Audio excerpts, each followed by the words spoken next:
بزرگان دین، نوجوانان ملت اسلامیہ، خواتین اسلام، عزیز بچوں، ہر قسم کے حمد و ثنا، بزرگی، بڑائی، کبریائی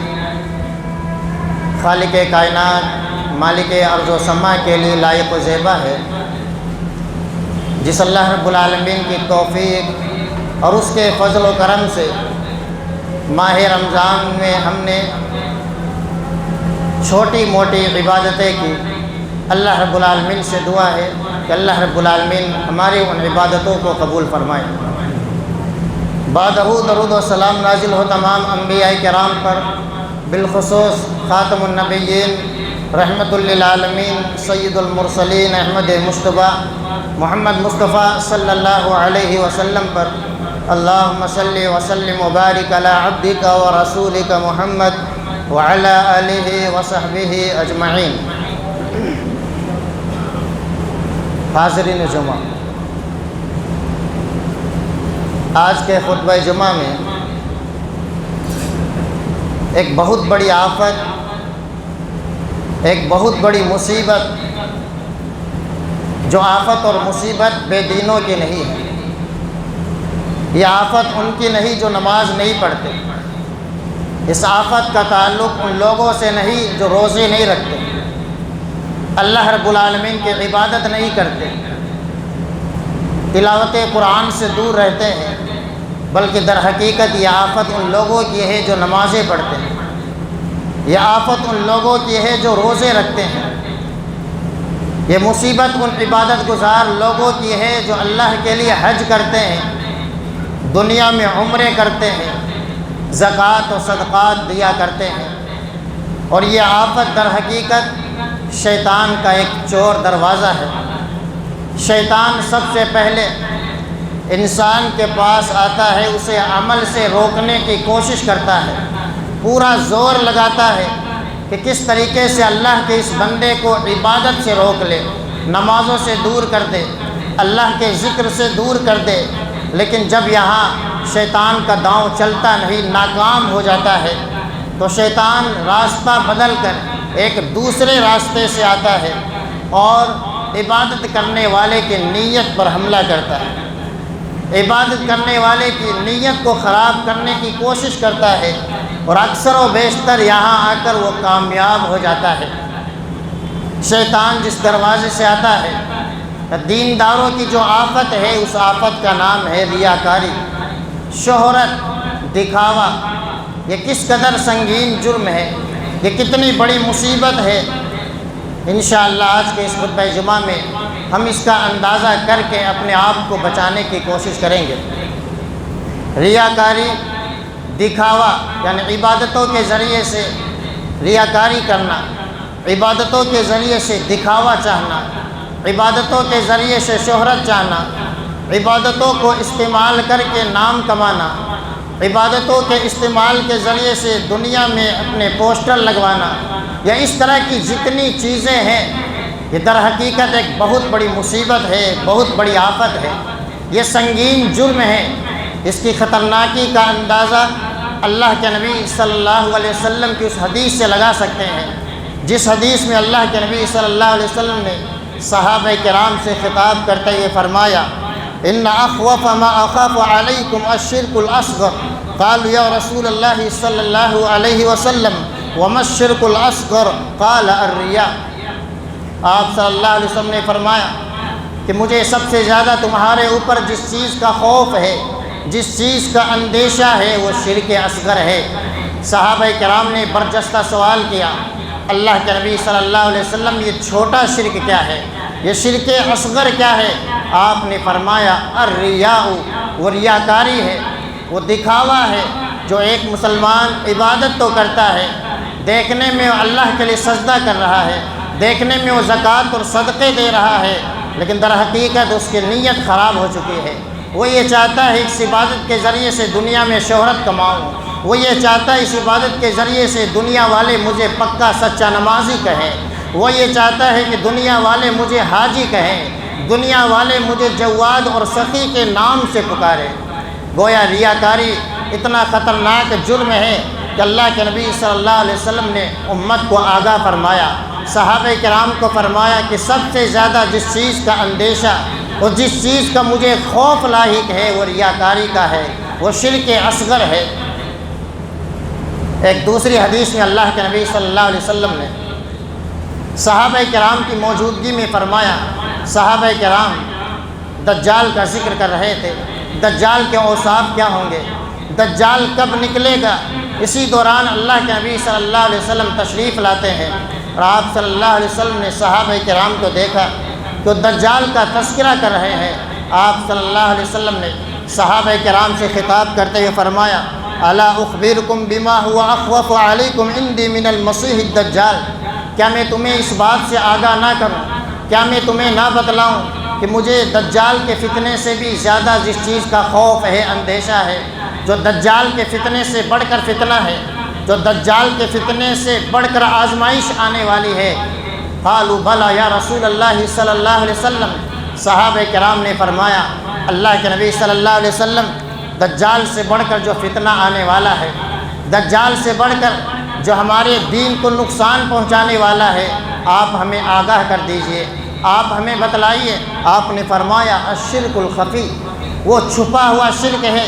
جو صرف دلوں میں چھپا ہوا ہے، جس کو اللہ کے علاوہ کوئی جانتا نہیں ہے۔ دنیا والے اگرچہ آثار دیکھ کے بتلا سکتے ہیں، لیکن آثار دیکھ کر حکم لگایا نہیں جا سکتا کہ اس کی نیت میں کھوٹ ہے یا نہیں، وہ عبادتوں کے ذریعے سے شہرت چاہتا ہے یا نہیں، وہ عبادتوں کے ذریعے سے ریا و نمود کا متلاشی ہے یا نہیں، یہ صرف اللہ رب العالمین جانتا ہے۔ اس لیے کہ وہی دلوں کا مالک ہے، وہی رازوں کو جاننے والا ہے، وہی دلوں کے بھید کو جاننے والا ہے۔ تو اللہ کے نبی صلی اللہ علیہ وسلم نے فرمایا، الشرک الخفی، فتنہ دجال سے بھی زیادہ بڑا فتنہ، مسیح دجال سے بھی بڑی آزمائی چھپا ہوا شرک ہے۔ پھر آپ نے مثال دیتے ہوئے فرمایا، ایک مثال دے کر کے آپ فرمایا، یقوم الرجل یصلی فیزین صلاته لما یری من نظر رجل، کہ ایک آدمی مسجد میں کھڑا ہوتا ہے جہاں لوگوں کا مجمع لگا ہوا ہے، وہاں وہ کھڑا ہو کر اللہ کی عبادت کر رہا ہے، لیکن وہ دیکھتا ہے کہ چند نگاہیں مجھے دیکھ رہی ہے، لوگ مجھے دیکھ رہے ہیں، فیزین صلاته، تو اپنی نمازوں کو مزین کر دیتا ہے، اچھا سا رکوع کر رہا ہے، سجدہ لمبا کر رہا ہے، قیام لمبا کر رہا ہے، اللہ کا ذکر کر رہا ہے، ایسا لگ رہا ہے یہی اللہ کا بندہ ہے، اللہ سے ڈرنے والا ہے، اس کے دل میں خشوع اور خضوع ہے، حقیقی معنوں میں مسجدوں میں آ کر رو رہا ہے، گڑ گڑا رہا ہے، اس لیے کہ لوگ اسے دیکھ رہے ہیں۔ تو اللہ کے نبی صلی اللہ علیہ وسلم نے ایک مثال دے کر کے فرمایا کہ نمازوں کو لوگوں کے دیکھنے کی وجہ سے مزین کرنا، لوگوں کے دیکھنے کی وجہ سے اعمال کو سنوار لینا، لوگوں کی جہاں نگاہیں پڑتی ہے وہاں عبادتوں کو بہتر کرنے کا شوق پیدا کرنا، یہی شرک خفی ہے، یہی ریاکاری ہے، جو فتنہ دجال سے بھی بڑا فتنہ ہے۔ ریاکاری، شہرت کو چاہنا،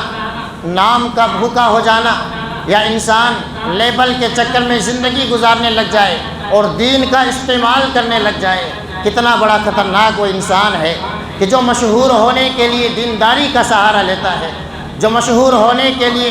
لوگوں کی آنکھوں میں دھول جھونکنے کی کوشش کرتا ہے کہ میں تو عبادت گزار ہوں، میں تو بڑا سخی ہوں، لیکن اسے یاد ہونا چاہیے حقیقت میں ایسا کر کے وہ منافقین والے کام کر رہا ہے، منافقین والے عادات کو اپنا رہا ہے۔ اللہ رب العالمین نے منافقین کے تعلق سے فرمایا، ان المنافقین یخادعون اللہ وهو خادعهم، کہ منافقین در حقیقت میں وہ دیکھتے یہ ہے کہ ہم اللہ کو دھوکہ دے رہے ہیں، وهو خادعهم، حقیقت میں وہ اپنے آپ کو دھوکہ دے رہے ہیں، اپنے آپ کا نقصان کر رہے ہیں۔ وَإِذَا قَامُوا إِلَى الصَّلَاةِ قَامُوا كُسَالَىٰ، یعنی منافقین بھی نمازیں پڑھتے ہیں، قرآن کہہ رہا ہے وَإِذَا قَامُوا إِلَى الصَّلَاةِ قَامُوا كُسَالَىٰ، کہ مسجدوں میں آتے ہیں، وہ جماعتوں میں شریک ہوتے ہیں، لیکن حالت کیا ہوتی ہے؟ انتہائی سست ہوتے ہیں،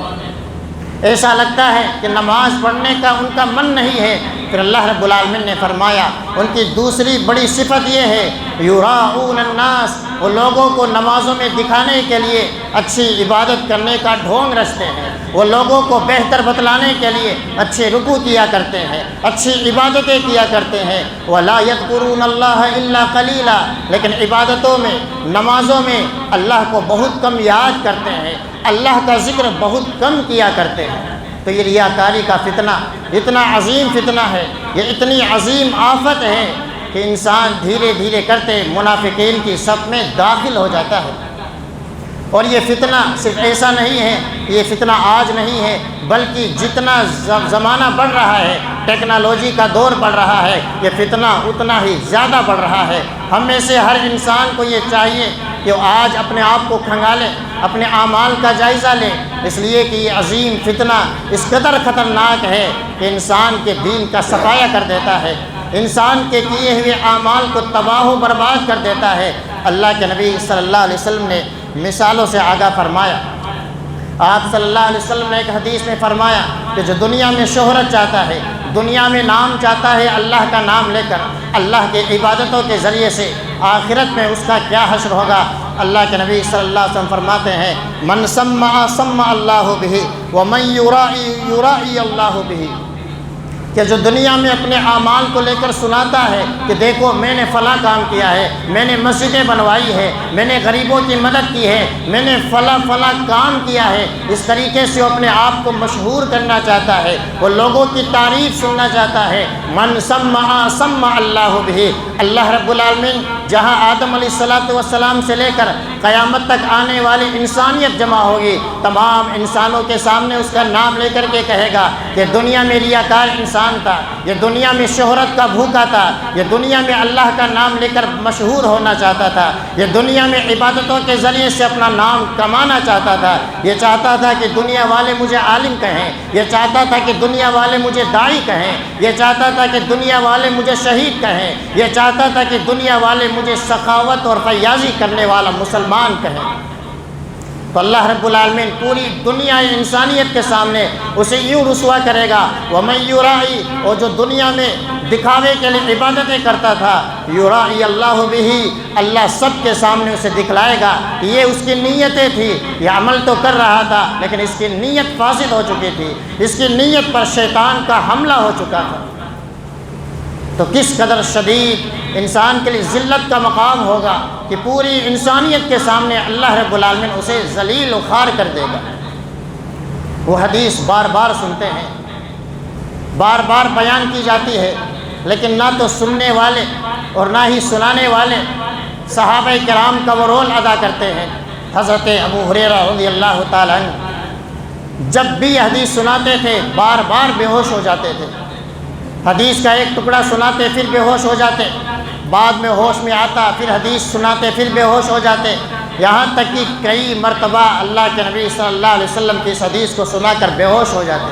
حالانکہ صحابہ کرام اخلاص کے پیکر تھے، ان کی پوری زندگی صرف اللہ کے لیے تھی، اللہ کی رضامندی تھی۔ نتیجہ یہی تھا رضی اللہ عنہم ورضوا عنہ کا اللہ نے دنیا میں سرٹیفکیٹ دیا کہ اللہ کے لیے جیتے اور مرتے ہیں، اللہ دنیا میں ان سے راضی ہو چکا ہے، آخرت میں اللہ ان سے راضی ہو چکا ہے۔ صحابہ رسول لمبی روایت ہے، وہ ذکر کرتے ہیں کہ قیامت کے دن سب سے پہلے آگ کو جن لوگوں سے بھڑکایا جائے گا، یا تین ایسے حضرات ہوں گے، تین ایسے اشخاص ہوں گے جنہیں سب سے پہلے گھسیٹ کر نارے جہنم میں ڈال دیا جائے گا۔ پہلا وہ شخص ہوگا جو اپنے آپ کو عالم کہتا ہے، جو اپنے آپ کو داعی کہتا ہے، جو اپنے آپ کو قاری قرآن کہتا ہے۔ اللہ رب العالمین اس کو لے کر کے آئیں گے، اللہ رب العالمین سوال کریں گے کہ میں نے تجھے علم کی نعمت سے نوازا تھا، قرآن کی نعمت سے نوازا تھا، تیری زبان کو بہتر بنایا تھا، تیری زبان میں بڑی چاشنی تھی، تو لوگوں کے دلوں پر راز کیا کرتا تھا، بھلا یہ بتلا میرے علم کے دینے کے بعد تو کیا عمل کرتا رہا؟ عالم قرآن، قاری قرآن اللہ کے سامنے کہے گا کہ اللہ جو تو نے علم سے نوازا تھا، قرآن سے نوازا تھا، احادیث کی تعلیم سے مجھے نوازا تھا، میں اللہ کے لیے دین پھیلاتا رہا، لوگوں کو قرآن سناتا رہا، لوگوں کو اللہ کے دین کی جانب بلاتا رہا، غرض یہ کہ پوری زندگی میں نے تیرے لیے سب کچھ کرتا رہا۔ اللہ رب العالمین کہے گا کذبتا، تو جھوٹا ہے، تو دنیا میں اس لیے کیا کرتا تھا تاکہ دنیا والی یہ کہے یہ بڑے علامہ ہیں، یہ بڑے فہامہ ہے، ان کی آواز بڑی میٹھی ہے، یہ بڑے قاری قرآن ہے۔ یہ دنیا میں نام اور شہرت کے لیے کیا کرتا تھا۔ فقط قیل، دنیا میں تجھے لوگوں نے یہ کہا کہ یہ بڑے عالم ہیں، یہ بڑے داعی ہیں، یہ بڑے اسپیکر ہیں، یہ بڑے داعی ہیں، یہ بڑے عالم ہیں، یہ بڑے قاری قرآن ہیں۔ تو دنیا کے لوگوں نے جو کہنا تھا کہا، دل میں یہی تھا کہ دنیا والے اشارے کر کے کہے کہ دنیا کا بڑا مفتی جا رہا ہے، دنیا کے بڑے عالم ہیں، قاری قرآن ہے۔ دنیا میں جو کہنا تھا کہا جا چکا ہے، اب تیرا ٹھکانہ یہ نار جہنم ہے، اسے گھسیٹ کر کے جہنم کی آگ میں ڈال دیا جائے گا۔ پھر دوسرے شخص کو لایا جائے گا جو دنیا میں بڑا ہی بہادر تھا، دنیا میں مسلمانوں کے لیے دفاع کیا کرتا تھا، لڑائی کیا کرتا تھا، میدان جہاد میں اپنی بہادری کے مظاہر دکھایا کرتا تھا۔ اللہ رب العالمین نعمتوں کا اقرار کروائے گا کہ میں نے تجھے نعمت دی تھی، بہادری تیرے پاس تھی، تو جنگ کے فنون سے واقف تھا، تو کئی سامان چلانا جانتا تھا۔ وہ کہے گا اللہ میں نے ان تمام چیزوں سے تیرے دین کی خدمت کی ہے، تیرے راستے میں لڑتے لڑتے شہید ہو گئے۔ شہید کا کیا مرتبہ ہے، کیا درجہ ہے، کیا مقام ہے، ہم سب جانتے ہیں، لیکن اللہ رب العالمین اس کے سامنے یہی دہرائیں گے کہ کذبت، تو جھوٹا ہے۔ تو دنیا میں یہ چاہتا تھا کہ دنیا والے تجھے بہادر کہے، دنیا والے تیری تعریف کرے اور کہے کہ جواں مردی دیکھنی ہے تو فلاں انسان کی دیکھو، بہادری دیکھنی ہے تو فلاں مسلمان کی دیکھو، کہ اللہ کے راستے میں کس قدر لڑ رہا ہے اور لڑتے لڑتے شہید ہو جاتا ہے۔ اللہ رب العالمین فرمائے گا تو دنیا میں اس لیے لڑائی لڑ رہا تھا، دنیا میں اس لیے جہاد کر رہا تھا کہ تیرا نام ہو، تیرا چرچا ہو۔ فقط قیل، تو دنیا میں تجھے سب کچھ کہا گیا، تیرے بہادری کے چرچے ہوئے، تیرے جانے کے بعد تیرے نام پر شہید کا ٹائٹل لگایا گیا، دنیا والے تجھے شہید کہہ کر پکارنے لگے۔ تو دنیا میں بدلہ چاہتا تھا، دنیا میں اللہ نے اسے بدلہ دے دیا اور اس انسان کو گھسیٹ کر نار جہنم میں ڈال دیا جائے گا۔ کتنی بڑی نعمت ہے جہاد کرنا، لیکن جہاد یہاں اس کے لیے وبال جان بن گئی۔ علم کتنی بڑی نعمت ہے، علم اس کے لیے وبال جان بن جاتی ہے۔ تیسرے اس شخص کو لایا جائے گا جسے اللہ رب العالمین نے مال و دولت سے نوازا، وہ دنیا میں غریبوں کی مدد کر رہا ہے، وہ دنیا میں فقیروں کی مدد کر رہا ہے۔ اللہ رب العالمین اسے نعمت کا اقرار کروائے گا کہ میں نے تجھے نعمت دی تھی۔ وہ اقرار کرے گا کہ اللہ تو نے مال و دولت سے نوازا تھا، اے اللہ میں یتیموں کی مدد کیا کرتا تھا، میں بیواؤں بے کسوں کا سہارا بنتا تھا، اے اللہ جو پریشان حال تھے ان کی پریشانیوں کو دور کرنے کے لیے مال و دولت لٹایا کرتا تھا، اے اللہ مساجد اور مدارس کے بیش بہا قیمتی خدمت کیا کرتا تھا۔ اللہ رب العالمین سے کہے فقط کذبت، تو جھوٹا ہے۔ تو دنیا میں اس لیے یہ پیسے بہا رہا تھا، اس لیے کہ دنیا یہ کہے کہ بڑے مالدار ہیں، بڑے سخی ہیں، بڑے جواد ہیں۔ دنیا میں جو کہنا تھا فقط قیل، تیرے لیے سب کچھ کہا گیا کہ دنیا میں بڑا مالدار تھا، دنیا میں اس کا بڑا نام تھا، اللہ کے لیے بہت کچھ کیا کرتا تھا۔ فقط قیل، تو سب کچھ کہا گیا، جو کہنا تھا، جو تعریف کرنی تھی، جو شہرت پانی تھی، فقط قیل سب کچھ ہو چکا ہے۔ اللہ رب العالمین حکم دے گا کہ اسے نار جہنم میں دھکیل دیا جائے۔ یہ تین ایسے اشخاص ہیں مسلمانوں، عبادتیں بہت بڑی ہیں،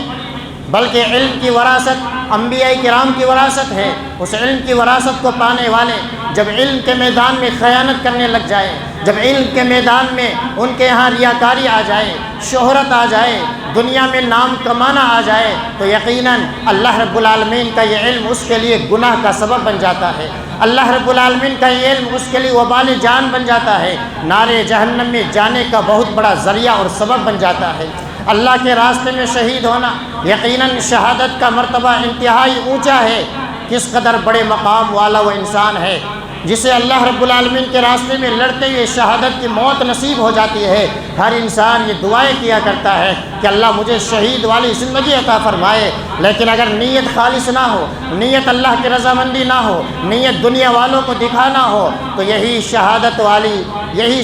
والی زندگی اور یہی عبادت والی زندگی اس کے لیے وبال جان بن جاتی ہے۔ اسی طریقے سے مال و دولت اللہ رب العالمین کی بہت بڑی نعمت ہے۔ اللہ کے راستے میں خرچ کرنا، زکوٰۃ دینا، صدقات دینا، غریبوں کا سہارا بننا، یقیناً یہ بیش قیمتی انعامات میں سے اللہ کا بہت بڑا انعام ہے کہ انسان اس کے ذریعے سے جنت کے درجات کو بلندی کا ذریعہ بنا لیتا ہے۔ جنت میں وہ مقام حاصل کر لیتا ہے جو غریب حاصل نہیں کر پا رہا ہے۔ لیکن یہی مال جب اس کے لیے وبال بن جاتا ہے، جب اس کی نیت میں فساد آ جاتا ہے، وہ ریاکار بن جاتا ہے، وہ شہرت کا متلاشی بن جاتا ہے۔ یہ حقیقت ہے مسلمانوں، آج یہ حقیقت ہمیں بتلا رہی ہے، یہ حدیث ہمیں پیغام دے رہی ہے کہ جب اس طرح کے کام کرنے والوں کا انجام اتنا بھیانک ہونے والا ہے، اتنا خطرناک ہونے والا ہے، تو عمل کرنے سے پہلے اپنے نیتوں کو خالص کر لیں، اس لیے کہ یہ نیتیں بار بار بدلتی رہتی ہے۔ اللہ کے لیے مسجد میں آتا ہے، اللہ کے لیے مال کی قربانی دے رہا ہے، سب کچھ اللہ کے لیے کر رہا ہے، لیکن بعد میں لوگوں کے دیکھنے کی وجہ سے اس کی نیت میں تبدیلی آ جاتی ہے اور وہ اللہ کے لیے کرنے کے بجائے اب لوگوں کے لیے اعمال کو سنوارنے میں لگ جاتا ہے۔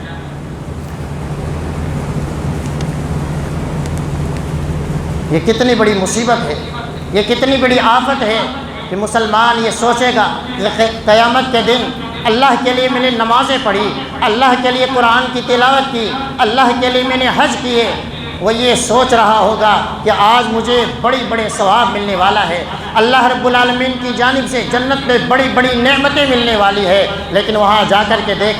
دیکھے گا کہ میری نیکیوں کو اللہ نے سیئات میں بدل دیا ہے، اللہ رب العالمین نے میرے حسنات کو گناہوں میں تبدیل کر دیا ہے، اللہ رب العالمین کے یہاں میری نماز گناہ بن چکی ہے، میرا حج گناہ بن چکا ہے، میری تلاوت قرآن گناہ بن چکی ہے، میرا خرچ کرنا گناہ بن چکا ہے۔ یہ کتنی بڑی آفت ہے مسلمانوں، اس لیے کہ یہ آفت دینداروں کی ہے، یہ آفت نیک لوگوں کی ہے، یہ آفت مسجد میں حاضر ہونے والوں کی ہے، یہ آفت جمعہ میں حاضر ہونے والوں کے لیے ہے کہ وہ جمعہ میں کس نیت سے حاضر ہو رہے ہیں، وہ نمازوں میں کس نیت سے حاضر ہو رہے ہیں۔ ضرورت ہے مسلمانوں اس آفت سے بچنے کی، اپنے نیتوں کو خالص کرنے کی۔ ہمارا ہر کام صرف اللہ کے لیے ہونا چاہیے، زندگی کا پورا مقصد اللہ کی رضامندی ہے کہ صرف اللہ راضی ہو جائے۔ ریاکار انسان خود پسند بن جاتا ہے، ریاکار انسان یہ چاہتا ہے کہ میری تعریف ہو، اور آپ دیکھیں کہ آج کس قدر انسانوں میں تعریف کا بھوک سوار ہو چکا ہے۔ وہ یہ چاہتا ہے کہ بس میری تعریف ہو، یہاں تک کہ یہ تعریف کا بھوت اتنا آگے بڑھ جاتا ہے کہ وہ چاہتا ہے کہ جو کام میں نے نہیں کیے اس پر بھی میرا نام لیا جائے، اس پر بھی میری تعریف کی جائے۔ اللہ رب العالمین نے قرآن میں فرمایا وَيُحِبُّونَ أَن يُحْمَدُوا بِمَا لَمْ يَفْعَلُوا، یہ چاہتے ہیں کہ جو کیا نہیں ہے ان پر بھی ان کی تعریف بیان کی جائے۔ سلف کا معمول کیا تھا؟ ایک دو مثال میں آپ کے سامنے رکھوں گا کہ ہمارے اسلاف تعریف سے کیسے پیچھے بھاگتے تھے، تعریف کو چھوڑنے کے در پہ تھے، کبھی تعریف کے متلاشی نہیں تھے۔ وہ یہ نہیں چاہتے تھے کہ جو کام میں نے کیا ہے لوگ اس کی تعریف کریں،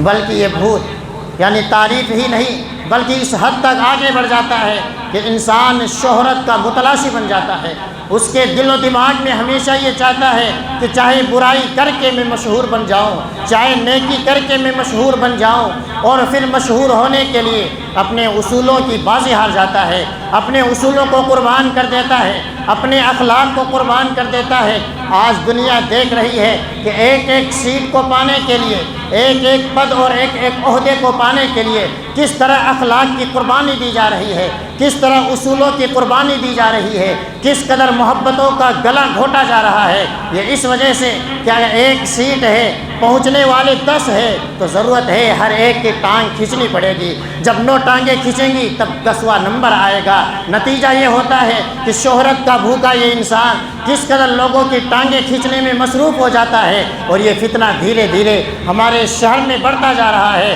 جیسے جیسے الگ الگ طرح کے ماحول، الگ الگ طرح کے چناؤ، الگ الگ طرح کے الیکشن آتے ہیں، انسان یہ دیکھ رہا ہے کہ شہرت کے آڑ میں، ناموں کی آڑ میں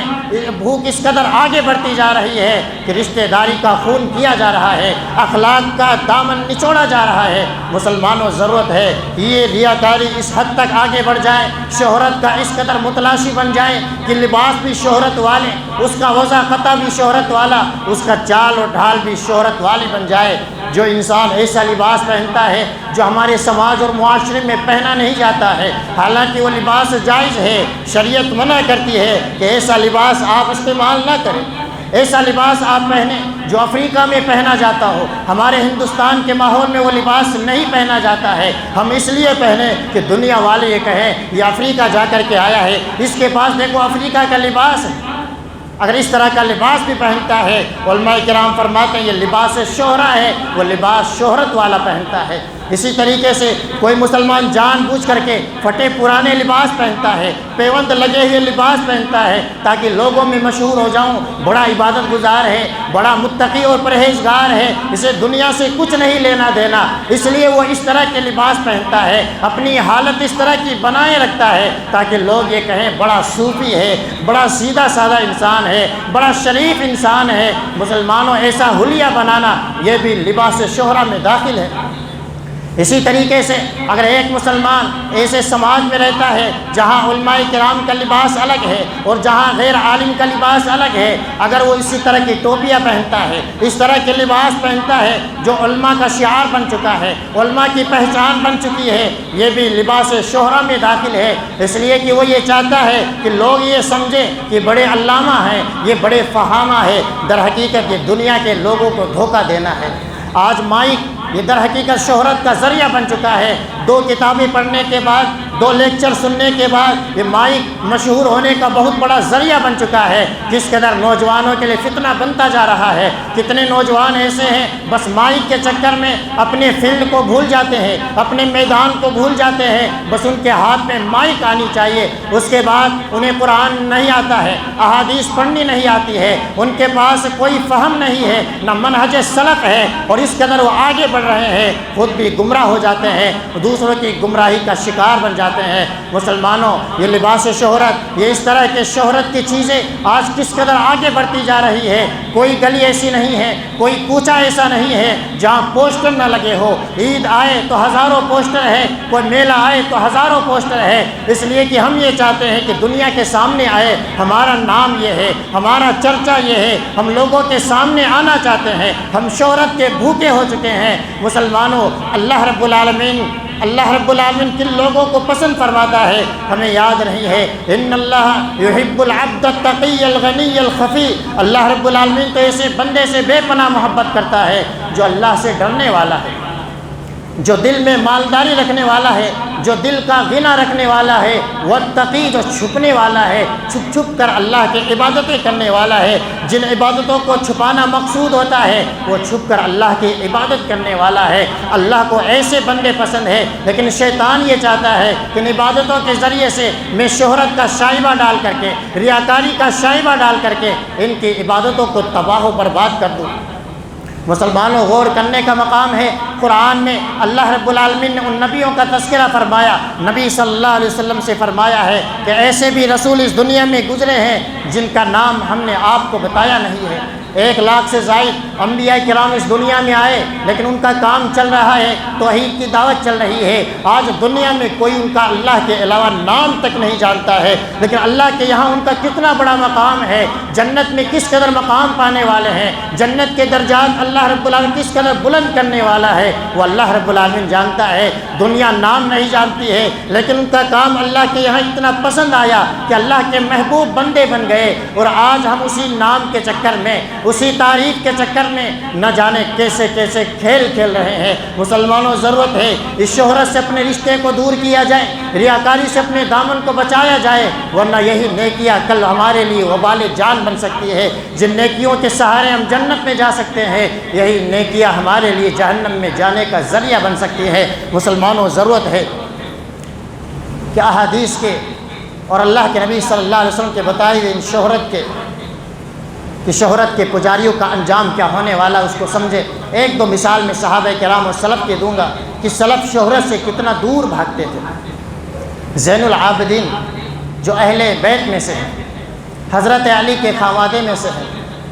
ان کے تعلق سے آتا ہے وہ ہمیشہ ماہانہ 40 گھروں میں راشن پہنچایا کرتے تھے، غریبوں کے گھروں میں راشن پہنچاتے تھے۔ رات کے اندھیرے میں جاتے، جہاں اندھیرا رہتا خود جاتے اور گھر کے سامنے رکھ کر کے آ جاتے۔ غریب فجر میں دروازہ کھولتا تو اس کے گھر کے سامنے راشن ہوتا۔ زندگی بھر اللہ کے راستے میں دیتے رہے، کسی کے کان میں یہ بھنک نہیں کہ دینے والا کون۔ لیکن جب ان کا انتقال ہو جاتا ہے، راشن آنا بند ہو جاتا ہے، تب پتہ چلتا ہے کہ اللہ کے وہ بندہ زین العابدین ہی راشن فراہم کیا کرتا تھا۔ یہ ہمارے اسلاف تھے کہ عبادتوں کو اس قدر چھپاتے تھے، اور آج اللہ کے بندے 1 کلو راشن دینے ہو تو 10 آدمی فوٹو کھنچانے کے لائن میں کھڑے رہتے ہیں۔ یہ شہرت کی بھوک اس قدر آگے بڑھتی جا رہی ہے، اور عبادت نہ کر کے، اللہ کی عبادت نہ کر کے کس قدر ہم چاہتے ہیں کہ ہماری تعریف ہو۔ اللہ رب العالمین کے ایک بندے تھے حسین بن عبد الرحمن، وہ سعید ابن جبیر کے پاس بیٹھے ہوئے تھے۔ انہوں نے سوال کیا کہ رات میں ایک ستارہ ٹوٹا تھا، کس نے دیکھا ہے؟ حسین بن عبد الرحمن نے کہا میں نے دیکھا ہے، رات میں ستارہ ٹوٹا میں نے دیکھا ہے۔ فوراً ان کے دل میں خیال آیا کہ لوگ یہ نہ سمجھے کہ رات میں تہجد کے لیے اٹھے ہوں گے، اس لیے رات میں انہوں نے دیکھا ہوگا۔ فوراً کہا کہ میں اس وقت نماز کے ارادے سے نہیں اٹھا تھا، بلکہ اس لیے اٹھا تھا کہ بچھو نے مجھے کاٹ لیا تھا، اس درد کی وجہ سے میں تڑپ رہا تھا اور میں اٹھا ہوا تھا، اس وجہ سے میں نے اس ستارے کو دیکھا۔ وہ یہ بتلانا چاہتے تھے کہ ایسا نہ ہو جو کام میں نے نہیں کیا اس پر میری تعریف کی جائے، لوگ یہ کہیں بڑے عبادت گزار ہیں، راتوں کو اٹھ کر اللہ کی عبادت کیا کرتے ہیں، اللہ کے سامنے روتے اور گڑ گڑاتے ہیں۔ آج سوچنے کی ضرورت ہے اس طرح کا نام لینا اور اپنے نام پر شہرت پانا، اور کس قدر ہم تعریف کے بھوکے ہو چکے ہیں۔ ہر وہ کام جو ہم نے نہیں کیا ہے، ہم یہ چاہتے ہیں کہ مسلمان ہماری تعریف کی جائے، اور یاد رکھنا تعریف سے حقیقتیں نہیں بدلتی ہیں۔ ایک محتاج انسان آپ کے لیے 2 بول سکتا ہے، لیکن آخرت میں انجام انتہائی خطرناک ہونے والا ہے۔ تعریف سے حقیقت نہیں بدلتی ہے۔ کوئی لنگڑا اور لولا ہے، آپ اسے صحت مند بار بار کہیے، لیکن وہ صحت مند نہیں ہو سکتا ہے۔ ایک بخیل انسان ہے، 2 روپے دینے کے بعد کوئی آپ کی تعریف کرنے لگ جاتا ہے کہ اللہ والا ہے، بڑا سخی ہے، اس سے حقیقت بدل نہیں سکتی ہے۔ اس لیے مسلمانوں اپنی تعریف کے لیے مت جیو، اپنے نام کے لیے مت جیو، بلکہ کام اونچا ہونا چاہیے، کام اچھا ہونا چاہیے، اللہ کو راضی کرنے والا ہونا چاہیے۔ اگر کام اخلاص و للہیت سے ہو، اگر آپ مسلمان کے راستے میں آنے والی تکلیف کو ہٹا دیتے ہیں تو اس چھوٹے سے عمل کی وجہ سے جنت کے راہی بن جاتے ہیں۔ لیکن آپ شہید ہو کر کے بھی اگر ریاکاری آ جائے، عالم ہو کر کے ریاکاری آ جائے، فیاض ہو کر کے ریاکاری آ جائے، تو اتنے بڑے عمل کا خسارہ یہ ہے کہ انسان ہمیشہ کے لیے نارے جہنم میں جلنے کے لیے تیار ہو جاتا ہے، اس لیے کہ ریاکاری شرک اصغر ہے۔ اللہ رب العالمین سے دعا ہے اللہ رب العالمین ہمیں اس عظیم فتنے سے بچنے کی توفیق عطا فرمائے۔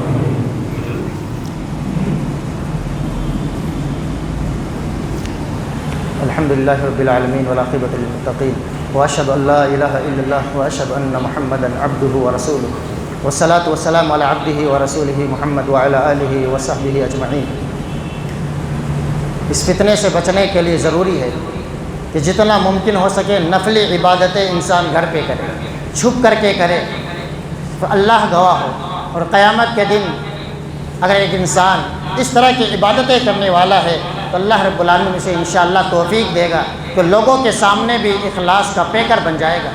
اسی طریقے سے اللہ کے نبی صلی اللہ علیہ وسلم کی وہ دعا یاد کر کے رہے، ہمیشہ اللہ سے مانگتے رہے اللہم طہر قلبی من النفاق وعملی من الریا، کہ اللہ میرے دل کو نفاق سے پاک کر دے، اے اللہ میرے عمل کو ریاکاری سے پاک کر دے۔ ایک انسان اللہ کے لیے عمل کرتا ہے، اس کے باوجود دنیا والے اگر اس کی تعریف کریں تو اس میں کوئی حرج نہیں ہے۔ اللہ کے نبی صلی اللہ علیہ وسلم سے سوال کیا گیا کہ ہم خالص اللہ کے لیے عمل کرتے ہیں، چھپ کر اللہ کی عبادت کرتے ہیں، لیکن جب دنیا والوں کو پتہ چل جاتا ہے تو دنیا والے تعریف کرنے لگ جاتے ہیں۔ اللہ کے نبی صلی اللہ علیہ وسلم نے فرمایا یہ دنیا ہی میں اللہ کی جانب سے بشارت ہے، یہ دنیا ہی میں اللہ کی جانب سے خوشخبری ہے۔ اس لیے انسانوں کو چاہیے کہ اگر کوئی انسان تعریف کرے تو ضروری نہیں ہے کوئی ریاکار ہے، وہ شہرت کو چاہنے والا ہے، لیکن جتنا ممکن ہو سکے تعریف سے اپنے دامن کو بچانا چاہیے۔ یہ معاملہ دل کا معاملہ ہے،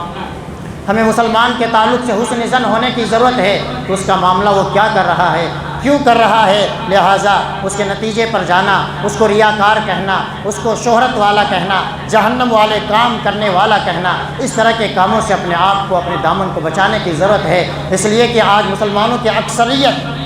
دلوں پر حملہ کر رہی ہے، ظاہر اس کا اچھا ہو یا نہ ہو، لیکن یہ کہتے ہوئے کہ بڑا دینے والا ہے، لگتا ہے شہرت چاہتا ہے، یہ حق اللہ رب العالمین نے کسی کو نہیں دیا ہے۔ اس لیے کہ دل کا معاملہ خالق کائنات کے علاوہ کوئی نہیں جانتا ہے۔ اس لیے اللہ رب العالمین سے دعا ہے اللہ رب العالمین ہمارے ظاہر کو بہتر بنا دے، ہمارے باطن کو بہتر بنا دے۔ اللہ رب العالمین ماہ رمضان کی طرح ہمیں زیادہ سے زیادہ عبادت کرنے کی توفیق عطا فرما، آمین۔ إن الله وملائكته يصلون على النبي يا أيها الذين آمنوا صلوا عليه وسلموا تسليما اللهم صل وسلم وبارك على عبدك ورسولك محمد وعلى آله وصحبه أجمعين. عباد الله رحمكم الله، إن الله يأمر بالعدل والإحسان وإيتاء ذي القربى وينهى عن الفحشاء والمنكر والبغي يعظكم لعلكم تذكرون. اذكروا الله يذكركم وادعوه يستجب لكم ولذكر الله تعالى أعلى وجل وأتم وأكبر.